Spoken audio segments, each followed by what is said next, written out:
just a lot of things that we find every day, and it's basically a full-time job. To be perfectly honest with you, as far as I'm concerned, Molly can get her $16 an hour just for working in the cemetery.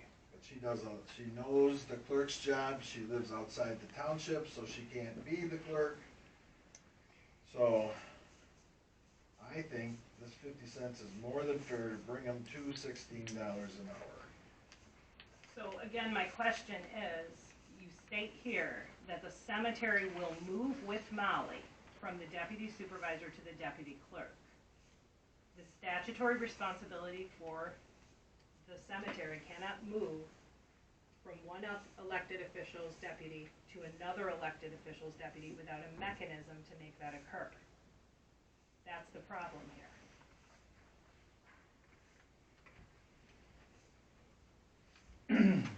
You guys voted to have, as a board, to have the duties shifted.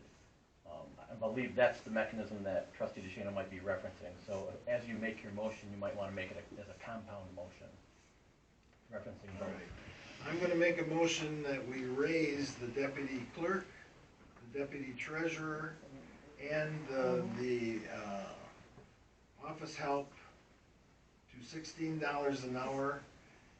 And part of this motion will be that because I do not have a deputy supervisor anymore, that we move the cemetery back to the deputy clerk and the clerk's office to take care of. Just a point of information here. Last time we did this, understanding it was going to be the deputies and the office help. We then found out that it changed everybody's wages. So it became the wage of any election workers. It became the wage for the custodian. All of a sudden, everybody's base wage went up to what we had discussed, rather than those specific ones that were mentioned in the motion. So my point would be, if that's your motion, that's great, but that means nobody else can get an increase that we're given the increase the last time when it increased $5 an hour. I'm offering it to I'm saying that the deputy clerk, the deputy treasurer, and the office help, the secretary, I guess if you want to call her a secretary, filer, baker of cookies, would get the 50-cent raise to $16 an hour. Not the custodian. No. And not any election workers? Because I think they ended up being at the same rate, if I'm not mistaken. I think they're at the $15.50. Okay.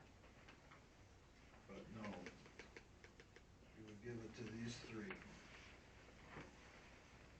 Plus the cemetery then would move from the deputy supervisor's position, which we have nobody in that position, back to the clerk's office and the deputy clerk. And we have a motion on the floor. Do I hear a second? No second. And your name just went like. Sherry. We'll do a roll call vote. DeShano. No. Class. Yes. Cruz. Yes. Davison. Yes. Also, the next thing on the agenda is the zoning department has an expense category that we put $500 into it. Well, it's come to our attention that if the zoning administrator has something cleaned up that is not attached to a piece of property, we paid it the one out of his expense account, which obviously $500 don't cover it. And what this amounts to is these blight accounts and mowing grass and stuff like that is charged to the people who own the property. But if somebody gets a trailer load of cupboards and mattresses and stuff and dumps them alongside of a ditch that is outside of the county road right away. If it's inside the county road right away, they will come and pick it up for nothing. But if it's outside the county road right away and not real property that's attached to any owner, which this was a ditch on Elevator Road that we had cleaned up. So I'd like to move $1,500 that's left in the deputy supervisor's pay into the expenses of the zoning administrator to cover the $375 it took us to clean up that area. And that would leave him $1,225 out of this money for any future. We might not use it at all, because that's the first time we've ever had it that we didn't have something to attach it to for cleanup. But So who did the cleanup? Did Fred do it? Fred had somebody, it was a third party do it, yes. S&S? No. Never got called. No. It was $375 that we approved to have cleaned up, to get rid of the mattress, load everything up, and haul it up to the landfill. So I'd like to move the $1,500 into the expenses of the zoning administrator. Question.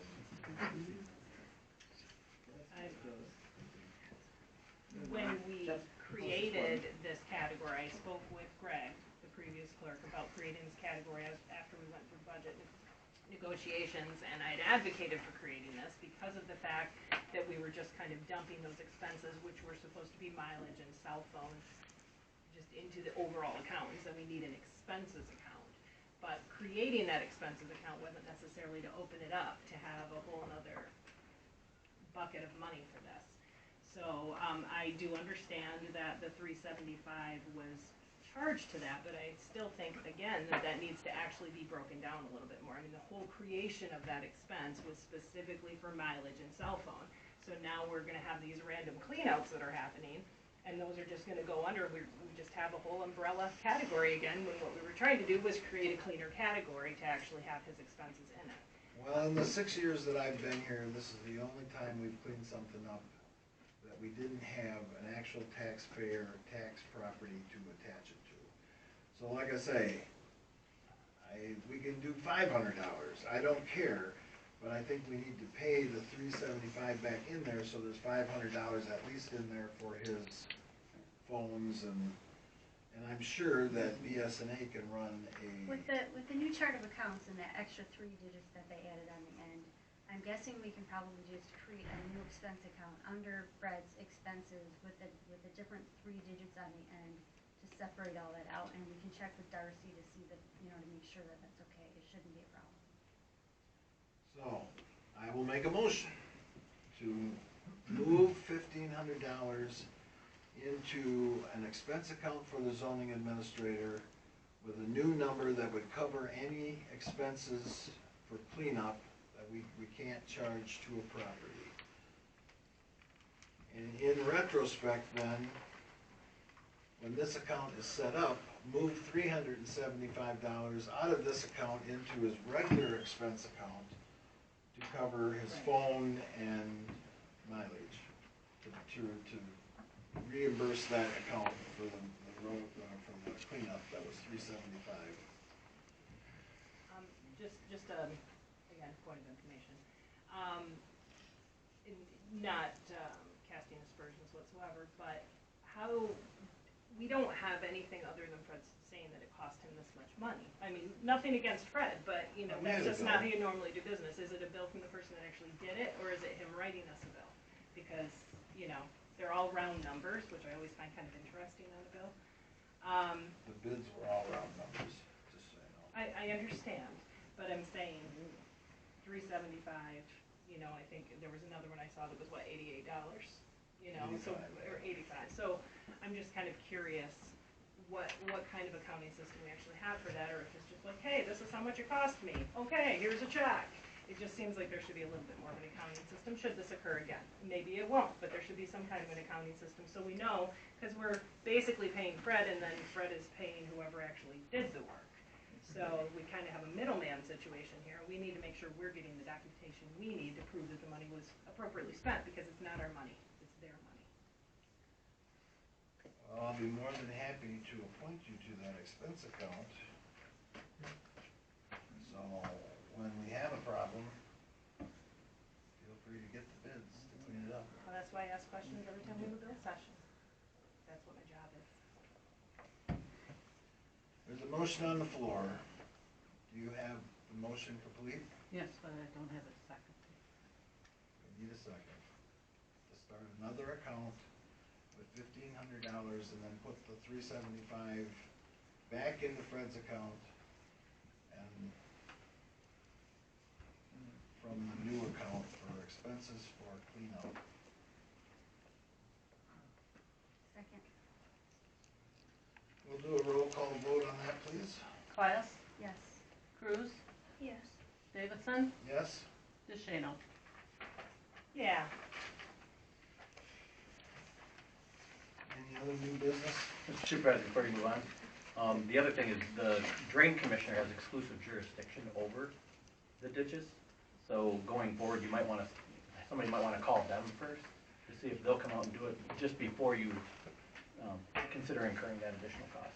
Yeah, this wasn't under the drain commissioner's jurisdiction, this particular Ditch? drain. Yeah. The ditches fall in three categories. One that the township owns, the primary roads are owned by the county, and then the county drains are the drain commissioner. So there's three different categories. The road commission I've had them pick up mattresses and kitchen cupboards laying along the edge of even Collins roads. And they'll come out and pick them up. But this was off the road far enough. They went down a little lane and dumped it in the woods next to this ditch, and some of the neighbors were complaining after they saw it, so it was mattress and kitchen cupboards and all sorts of other fine things. It was actually more than one trailer load they hauled up to the landfill. So if it was a county drain though, I would have requested, I would have talked to Mr. Ribbit. So under FYI, the sheriff's report, we got the sheriff's report for May. There were 69 traffic stops. I'll just talk about some of the bigger ones. 18 reckless driving, 10 B&E alarms, 14 business contacts. I guess I don't know what those are. 11 follow-up calls, 6 citizens assist, with a total of 270 calls for the month of May. And 69 of those are traffic stops, so keep your eyes Well, open. And I'm assuming, I've asked this question to the sheriff, and these aren't double numbers all in one, so it's 69 traffic stops, and there was also 18 reckless driving stops. 8 property damage accidents. We had 6 problems between neighbors. So, anything else? Everybody have a happy 4th of July as we celebrate our independence. Yes. I'll make a motion to adjourn. Tennis and pickleball courts are finished. Second. We will put those on the web page.